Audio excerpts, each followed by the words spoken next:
All right, so we'll go. Now we're a go. Sorry about that. So good afternoon. This is intended to be the first of a series of legislative webinars. This is intended to provide an overview of the state budget. And of course, between the presentation of the governor's budget and the beginning of hearings, which have started on the proposed state budget, there are other issues that we have to keep an eye on. The state legislature has until June 30th for the passage of a balance and to sign a balanced budget.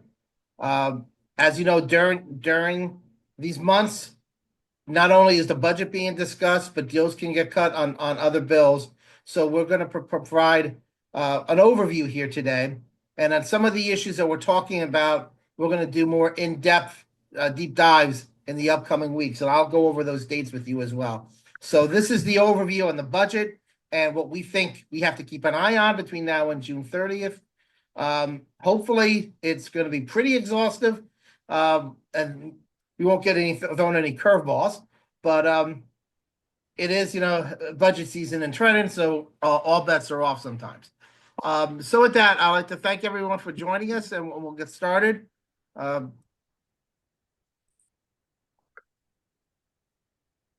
me, a little slow there.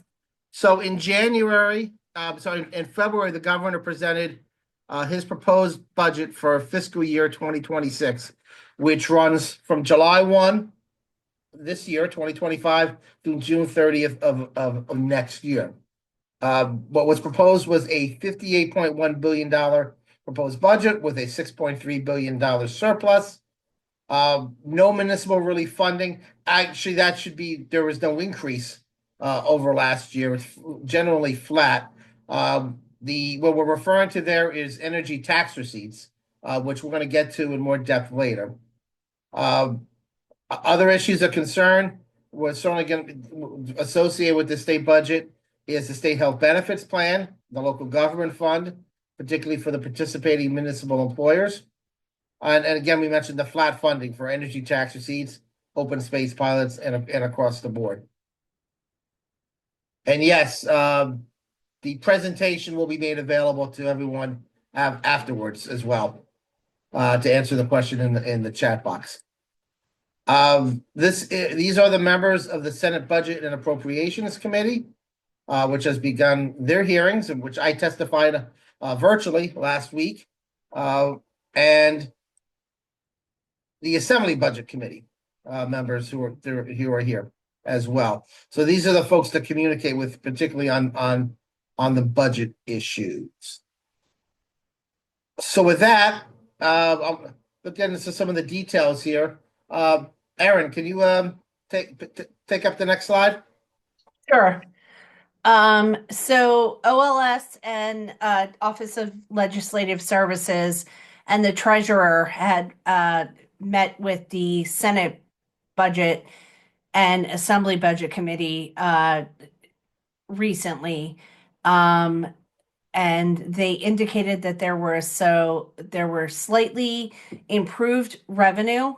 However, the spending was not quite in line with the revenue increases. So they were concerned also with the federal budget and what was happening there. We're still not sure what's going on with Medicaid funding. It could be an issue with the Department of Human Services. Also, the treasurer reported that they are doing a full pension payment of $7.2 billion, which is actually a good thing. They're trending on that, and that we'll get into state health benefits later in the presentation, but that's a good thing.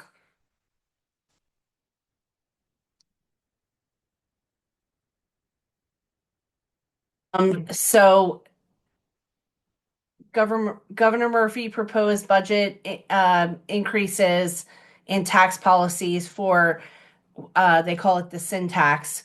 So sports betting, alcohol, related transfers, and cannabis, cigarettes, things like that. Although state state Senate Budget Chair Sarlo has indicated that they don't have support for that, so it's unlikely that that will move forward. We'll see.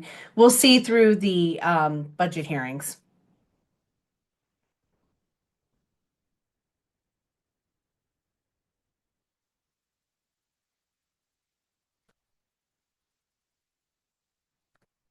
So energy tax receipts,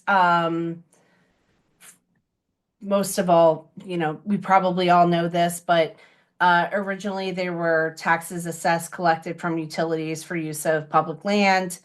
Um, we know it's important for us to have those funds for for our budget in local government, but they're in the budget correctly. They're they're proposing flat funding. Um,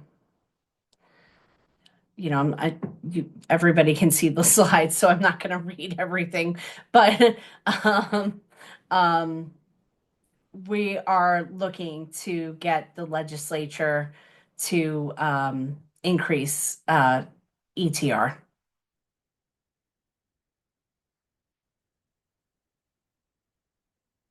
Sorry, I was muted. Let me take a step backwards because I don't want to assume that everyone here knows what when we talk about energy tax receipts, uh, that they're aware of the full history here. These funds were collected locally in exchange for the right, for use of the rights of way, for utilities and so forth. And historically, they were collected locally and used locally. And in the 90s, actually might have been the 80s, the state took over, legislation was passed so that the state acted as the collection agency and then would redistribute the funding back to the locals. For about the last decade and a half, the state goes through these fiscal crises. And all of a sudden, when they don't have revenue, they look for other revenue sources. So for about a decade and a half, approximately 330 million annually is withheld from local governments, not used for local property tax relief, but used for state budget purposes. And that 330 million doesn't even factor inflation. That's a flat number for about 15 years. So they, when they say state aid to municipalities, in fact, this is municipal aid to the state. And the promise, the statutory requirement is for disbursement. Of course, every supplemental appropriations act supplants existing statutes. So the state has continued to rely upon this funding year after year. In fiscal 23, we made a big push as part of our efforts to get this funding restored. And there was a $75 million appropriation called the Municipal Relief Fund. But in reality, it was energy tax receipts restoration. In fiscal year 24, it was doubled to 150 million. It was zeroed out last year. Our call to the legislature is to get back to the path of restoration. That this is local funding for local purposes. Historically, that is the purpose of it. And our call is that the legislature return to the path. We realize that it is not possible in 1 year. And we have seen legislation in the past that would phase this in over in the course of a number of years. And we want to get back to that path to restoration. So when you hear us talk about energy tax receipts and restoration, the path to restoration, that's what we're talking about. Actually, let me pause here because this is such an important issue. Are there any questions on energy tax receipts? And one of our subsequent webinars, we're going to be doing much more of a deeper dive on this and we're gonna be making a big push again for it. But any preliminary questions on it, I can certainly handle now. Why don't you just unmute yourself and ask if you're interested?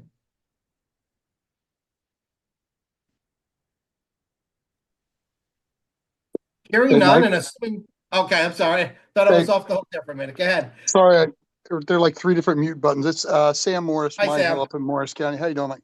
I'm So, good. my understanding is that at some point back in, I believe it was the 80s, the state Supreme Court issued a ruling that the state's budgetary needs override the budgetary needs of the towns. Um, every mayor that I talk to, every council person I talk to, every resident I talk to, can't we go to federal court and sue and get our money back? Because we never authorized these people to steal our money. And they're doing is, I'll use my town. This adds up for the town of Mine Hill, which is a small town with relatively low tax rates. It's probably $400 a household that the state is making me overtax people for our missing money. I imagine in a city like Summit or Woodbridge or Hamilton or Vineland, that number's probably bigger. Um, and it's what legally can we do? Look, and I know everybody, all of you at the league put diligent effort into this. They don't care what we say about this. As long as they look good, they're happy to steal our money, and they're really not. We put a lot of effort into this. Was it 2 years ago or 3 years ago? And at midnight, they took it all. They took all their promises away. Um, I just don't know why we can't go into federal court. You can't do it in this state. They'll rule against the towns every time. It's our money, and since all these utilities are really as much under the Board of Public Utilities, they're under a lot of federal auspices too. I don't know, but I just don't think we should stop talking about this and go after them because they're not going to play nice with us. Well, That's Sam, my 2 cents. okay, but the case that you're referring to is Karcher versus Kane, which would have been, and it was brought by actually the then Speaker of the General Assembly, Alan Karcher, versus the then Governor, Tom Kane. And I would put it at the early to mid '80s, and that was when I referenced that that ruling was essentially that the Appropriations Act supersedes existing statutes. Your question was about federal. Let me take that offline, and and I'll maybe discuss with my attorneys and talk to you. Since this is being recorded, if there is a legal strategy, I don't want to give it away or give any thoughts on it. That has been discussed. There's some hurdles to get over, but it's better to deal with that offline. That's fine, but we have to do something, and I'll be honest with you, we have to do something. So because our residents are looking for us to do something. When I explained to them, hey, like this year, I had a zero increase and very comfortably was able to do it. I should have been able to put money, 40, $50 a month back into people's pockets. Um, which with the way the economy is right now, that's not a bad thing. Absolutely But yeah, right. I'm happy to talk about it offline, but All right. love to see what the hurdles are. Okay. All right. Any other questions or comments on that? Yeah, Mike, it's Ralph Blakesley from NetCon. I would second what Sam just said. And, this has been a very long simmering issue with us here. And um, I think I agree with what Sam said. We need to do something. It really is. I mean, the whole, I don't want to be conspiracy theorist bound, but as it was told to me long ago, the utility companies all got together and approached the state and said, "Hey, this is a pain in the neck writing, over 500 checks to different municipalities for this tax. Wouldn't it be easier if you just collect it from us and then you can dole out the money?" And every time, well, we all know what happened. So, yeah. All right. All right. Understood. And we intend to make a big splash again on this. We did, if you recall, in 24, we had we presented a joint letter to the administration and the legislature, and I think we had about 430 mayor signatures on it. Something like that, something else is in the works, and I'll follow up with the mayors on that in particular. I'm sure my mayor and council would sign off on that, absolutely. Good to know. All right, with that, we can move on to another perennial headache, which is gonna get some attention during budget season, and is for the participating employers in the state health benefits plan. I don't know, Aaron, do you want to? Right. Yeah. So the treasurer had the league participates in the plan design committee meetings and the um pension meetings and the state health benefit plan meetings. And by participate, we attend. But the treasurer had testified in front of the the Senate Budget and Appropriations Committee that we're looking at a well above 20% increase in the local government plan for the coming year, and had indicated that the claims stabilization reserve, which, we've talked about before, the state is fully funded through the budget. The local government plan is not, and has the state claim stabilization reserve, which is supposed to be two months of claims, and they're at a -4% at this point. So the treasurer had indicated that a 19.5% increase in the plan would restore the claim. And then that's not including whatever the premiums would be. So we're looking at a big increase on that level. The chair of the Senate Budget Committee had indicated that he wanted a bigger conversation on that, and that when they go back, OLS and Treasury goes back to the Senate Budget and Appropriations Committee for an additional budget meeting on May 15th, that he would like a full presentation specifically on that. So hopefully we'll get some answers on what we're looking at. To answer, Colleen, I don't want to speculate, but it's going to be it's potentially a staggering amount. Whether it actually would get to 40, I don't know if I know that the different numbers, 20% and 19.5, but it's a potentially a staggering amount, which is why in our statement to the legislature and my testimony in both committees, we asked for short-term relief and long-term reform, and because we don't even have a seat at the table. The management seat is a state seat, not a local government seat, and I think the phrase I used with the Senate committee chair was "put us in, coach," because we need to be at the table on this as well. So, and again, the chair, Senator Serlo, who is a mayor, and certainly again has been a champion on energy tax receipts for us, and is very much concerned about this issue as well. Is asked for them to come back on May 15th. So stay tuned. Right. I believe I have the next one, and for this in New Jersey there's always an affordable housing component here, isn't there? So let me kind of lay the groundwork of where we're at right now.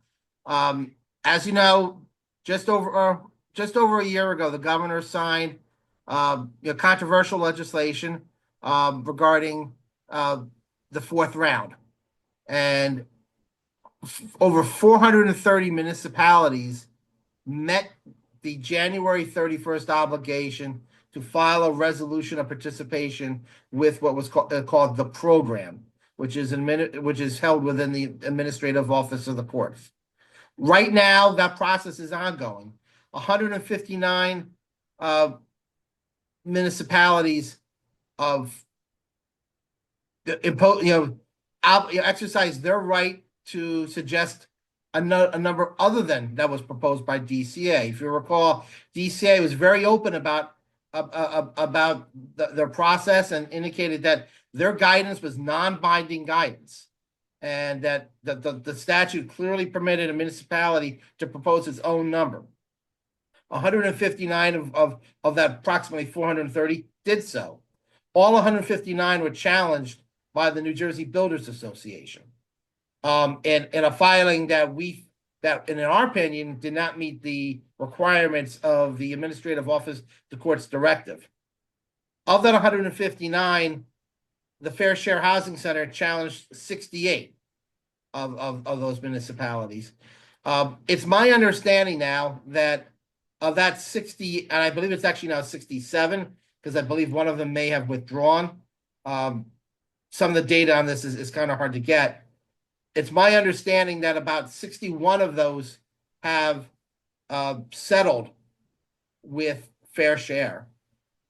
And in those cases, it seems like if the municipality and Fair Share have come to a settlement, the retired judge overseeing the process basically is taking that's good enough, and the Builders Association is sort of acquiesced and allowed that to go forward. Aaron, I think there might be an issue with your camera, but just as an FYI. So right now we're still we've seen some recommendations in those cases where there's settlements. We have not seen yet a recommendation in which a municipality was challenged only by the New Jersey Builders Association, and there was no agreement upon the number. That's better, Aaron. It worked. No agreement. That's something we're keeping an eye on. The program is behind schedule, it seems. It was actually a very aggressive timeline. I wanted to present this to you just as, kind of the lay of the land, because over the course of the next couple of months, we may see further discussion regarding legislation that's being billed and spun as housing reform legislation. And specifically, there we go. These are what we call land use presumption bills. The one that for whatever reason seems to be getting the most attention is S1408 and A2757, so-called stranded assets.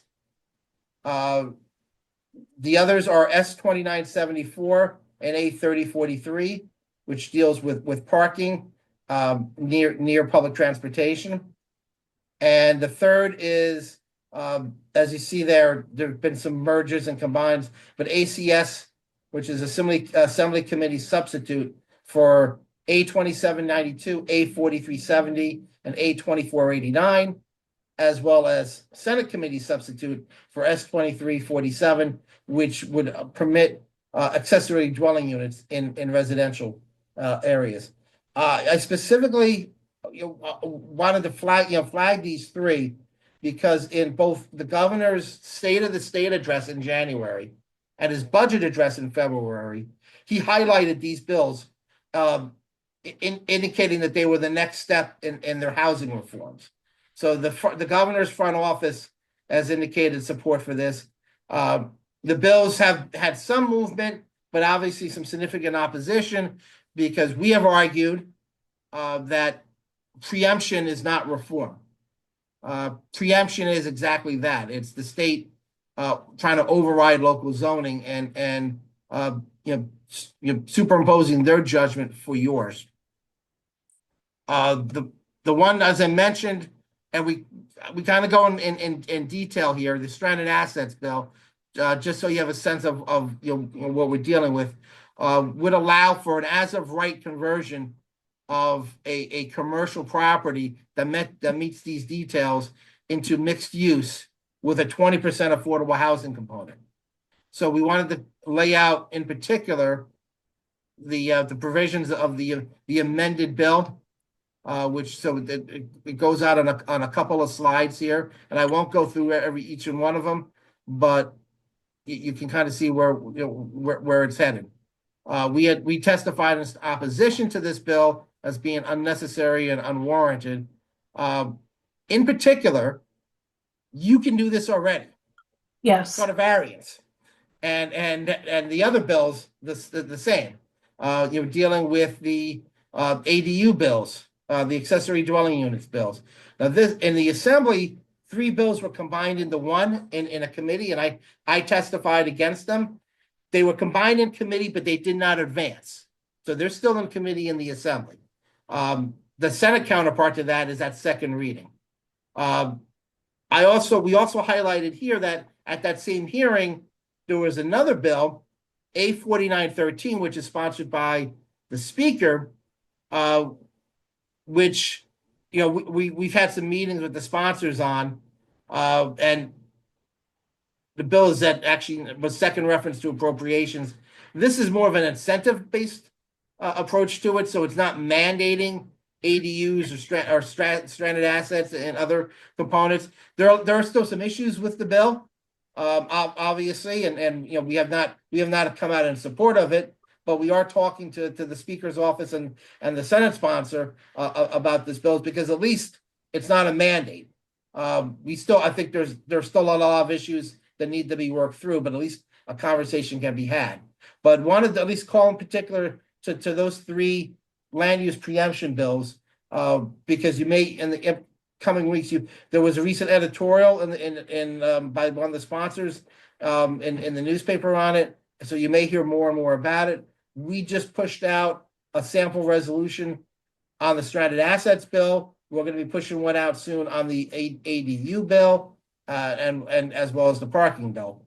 Want to just flag that because while 430 municipalities are going to be working on their plans, the legislature is already coming up with sort of ways to kind of change those plans for you. So we wanted to, it's important to flag that to you. And again, this is something we're going to have to be super engaged on, to push back on what is a clear intrusion of home rule. And the parking bill, we also some of the provisions of the parking bill near public transportation. Again, something that you can do on your own. Going on the next, some other legislative issues that we can deal with. Hey, Mike, Aaron, can you take can I this? interrupt for 1 second? I'm sorry? Hey, it's Sam Morrissey. Can I ask one question Sure thing. about the previous slide, the previous deck? In this, I'll call it the tiny house bill. In that legislation, is there anything talking about septic and sewer and water availability? It essentially, as written, does not allow for an additional charge on a connection fee charge. That is one of the many objections that we have raised on the bill. So it doesn't allow you to charge anything for their utility connections, like water connection fee or sewer connection fee. Right. Well, I mean, the billing, there's the billing would be there, but the connection fee actually would not be on the property owner. Essentially, those costs would be borne by all the ratepayers, which is. And then the other question I have is, what if you have a property that has a septic system? Does it address the fact that they may not have physical space to add an additional septic? Because the further west you go, the more their septic systems and sewers are a combination in some towns. So, does it address that at all? Let me get back to you on that one, Sam. I'm a little Right. short on those details, so I don't want to speak out of turn. And particularly since there've been so many amendments to this bill and the merger. So I'm gonna flag that one, and we'll dig into it, and we'll address it. I'll follow up with you in the next couple of days, but we'll also address it when we do the deep dive on these bills in a couple of weeks. Thank you. All right, thanks, Seth.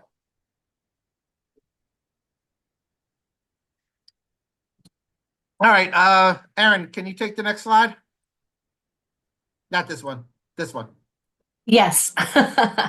So, obviously we know that there's been a major issue with, print newspapers, going online. Um, from the league's perspective, and I think with also with the county association, we've, our position is that we feel that it's best for municipalities to post on their website. Everyone's required to have a website to post on their website, and that's where people will get their information on what's happening in their municipality. So we have a couple of bills who will address online publication. So come June 30th, we're going to be looking at the legislature either taking a position to move forward or on the issue. But they took some action on making sure that we're able to post without having to do actual print newspapers for the both of those public laws. So we'll see in the coming months what the legislature is going to do, and obviously the league will take a position and be reporting on it, and letting everybody know what's happening on that matter. All right, and on this one, right now, there are really two things can happen. Is that in the budget season in Trenton, the legislature will either craft the solution, the long-term solution, or they're going to have to extend it again till maybe the end of the year, and what's called with oh, with angst, the lame duck session, as well. But obviously something has to give because of the short-term extensions that the legislature has done. Just so you know, we have argued very clearly that the first option should be to publish on the local government website to meet that requirement. We have argued for a handful of options, being that if the municipality, for whatever reason, doesn't want to publish on its own website or wants to go above and beyond, that there are other options, online, whatever remaining print there is, in order to meet the requirement. But we have pressed hard that the local government website, posting on the local government website, the state has for years done whatever it can to encourage, incentivize, compel the creation of municipal websites for the last 25, 30 years. And we're at a point where I think every municipality has a site, and they all use it for information purposes. That, mission accomplished. We're at that point, and it would be a huge cost savings to taxpayers in order to do that. But again, provide other options as well with the option of the local website meeting the requirement. But again, something has to give, because they did another temporary extension. So it's either they're going to fix it in the long term, or they're going to extend it one more time until the end of the year or the end of the term, and then and deal with it at the end of the year in lame duck as well. And we'll talk about it later, as a plug, but we've been doing a unofficial poll of what municipalities are paying for publication. That was one of the issues with the legislation was the legislature wanted the press to notify them as to how much publication was costing municipalities. So unofficially, we're trying to take a poll to see what towns are paying. I mean that's something that the front office has been asking for, and the legislature, and I think it's helpful. And if anybody hasn't hasn't filled out our survey, we encourage them to do so that we can track this. So with that, that's the general overview that we wanted to provide. Um, I'll open it up to questions, but let me, I said I would address something that I overlooked in addressing, which was, and it was in response to a question from Bill Glazer. The league, in our statement to the legislature, we have objected to the diversion of funds from the Affordable Housing Trust Fund to other maybe worthwhile programs, but in that backdrop that I mentioned to you, where we have 430 municipalities, in the quote unquote program, working on plans, dealing with mediation right now, to divert funding from state funding that is intended to assist the building of affordable housing and maybe lift some of the financial obligation from taxpayers. We think it's the worst possible time to divert from that funding. If anything, the state should be diverting more resources to assist municipalities to address the housing, to address the infrastructure that comes with it, and all the the downstream financial impact. So yes, we have objected to that. We're calling for the restoration as well. So with that, if anyone, and there was another question in the box about from Katina. I'll look into that. I don't know if that type of information is readily available. But we'll see. We'll see if it's, at least if it can be extracted. Is the Thank you, Jen. It is not, but we can get it opened. So duly noted. Aaron, I can't answer this next question. Can you? Is the 6,000 tax relief for seniors addressed in the budget?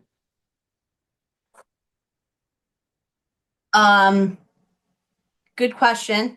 Let me look into that, and I will definitely get back to whoever's asking the question. That's from Kevin. So we'll Okay. we'll- I will email you. I suspect it is. It is an It election is. year. It Yeah, is. so I so agree. there are I no think changes to the so senior as well, programs. but I don't want to talk out of turn. And Jen, I don't know if I see your hand up. I don't know if Yeah, so my understanding is that the senior programs, whether they be senior freeze or the other, Stay NJ is also still built into the budget itself. And I think that's what Kevin's talking about in terms of tax relief for seniors. Right. I the- think I do think it is. I just want to get more information on that one. Yeah, the bid had a slide and some information on one of the pages that should be able to be just pulled out and sent. Absolutely. and say the Mine Hill. The Mine Hill. I'm sorry, you're from Mine Hill. The mine collapse. Yeah, I'll follow up with you on that, Sam. I think I don't know if the senator has dropped that bill quite yet. He did. He did. I think there might be a need to do a referendum to get the change in purpose, because if that's open space trust fund, there was a ballot initiative on it, I presume.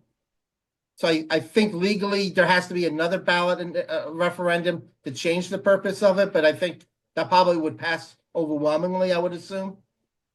But that's another one. That's three I owe you. I'll have to follow up with you on, Sam.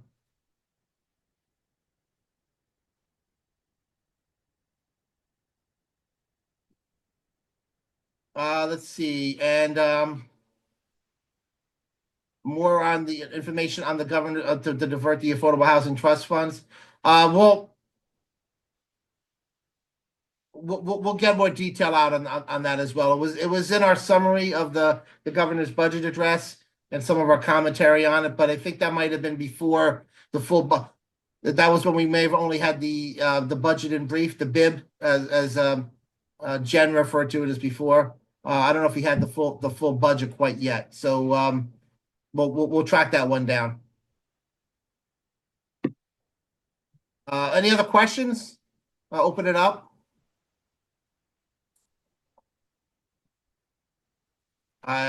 Jen raised her hand again. Jen. What do you think the likelihood of them coming back in September is, out of curiosity, to address some of this stuff, especially from a budgetary perspective? That's been talked about. Actually, the assembly is in more. Actually, they were in last week. In an election year, I don't know if they're going to. My guess is maybe they'll be in for a session or two, but I don't think they'll be at normal pace. That is what I'm hoping. I'm hoping from your lips to God's ears. I will be honest with you. Well, Okay. well, but if I was better at predicting things, I would spend more than 1 week a year in Atlantic City. Exactly. So, I hear you. take it with a grain of salt.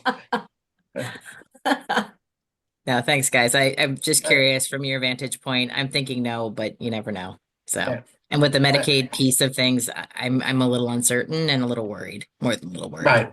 Well, there's and yeah, and we didn't even mention that, but Yep. underneath all of this, as we're talking, is there's so much action going on in DC that could potentially affect the state, the New Jersey state budget and funds that New Jersey relies upon, that a lot of this could change significantly. And Yep. And that again, that's hard to predict, because again, we're kind of in uncharted territory right now. So there's so much going on. There's so many negotiations going on. We have SALT being discussed about. We have the tax-free status of municipal bonds. Could be on the table here, which would be a big problem. So there's and the Medicaid funding and so forth. There's so many factors here that it's hard. On April 14th, it's hard to see all the factors that will go into the budget that's going to be signed on or around June 30th. Right. And we didn't get into that for, obviously for time purposes, but the OLS and the treasurer both touched on that in their testimony before the Senate Budget Committee and Assembly Budget Committee. Any other questions? All right, just well, let me do some shameless promotion. So here's some opportunities to get more information on some of these matters. I mentioned that we're going to be doing deeper dives on some of these issues. So and you should see more. April 24th, we're going to be talking a deep dive on energy tax receipts and our efforts for restoration of energy tax receipts. May 1st, we're going to be doing a deep dive on those land use preemption bills, and in particular, and maybe an update on where things stand with the affordable housing program. But the focus is really going to be on the preemption bills. Tentatively, we're looking to do a deep dive on the state health benefits. We penciled in May 6th, but in light of the fact that the Senate Budget Committee might be having a deep dive on this on the 15th, we may play with that date, because we want to be, we may want to report back to you on what's said on the 15th. So that one is to be determined, but April 24th on energy tax receipts, and May 1st on the land use preemption bills, and we might add a couple more in between based on circumstances. So if you don't mind, we'll continue to update you. We have those who registered for this, so we'll send out information to you. We'll send the PowerPoint as well, and additional information on those programs. Any subsequent questions, please don't hesitate to give me a holler, drop us a line, and we'll do our best. We have a few items we're going to follow up on this from well. before I wrap, 10 minutes ahead of schedule, give you all back 10 minutes. Any other any questions or comments? Well, Mike, if I can just jump in, one change for the league conference, is, before there were different dates for registering and then scheduling your hotel. It's now all on July 1st. So one date, which is a, nice, easy transition there. So I just want to mention that. And, that information will be going out to, your municipal clerks, shortly. That's right. That's a good point. It's something that sounds so simple. You wouldn't believe how difficult it was because of legacy contracts and other matters. Because we had for years, we had the housing block opening up on or around June 1, delegate registration opening up on August 1st. And again, there once upon a time there was a reason for that, and it had to be that way. And we were still dealing with some legacy contracts, but we finally were able to outlive those contracts and change things we were doing, and everything is July 1. So that's the big day to circle on your calendar. You'll be able to register as a delegate and get your room at the same time starting July 1st. Yes. Stay tuned. We're gonna be pretty aggressive in putting that out there as well. Our contact information is on the screen if you want to follow up with us, and stay tuned for developments and additional programs down the road. So with that, thank you all. Good talking to you, and we'll be in touch. Thank you. Thanks so much. Thanks.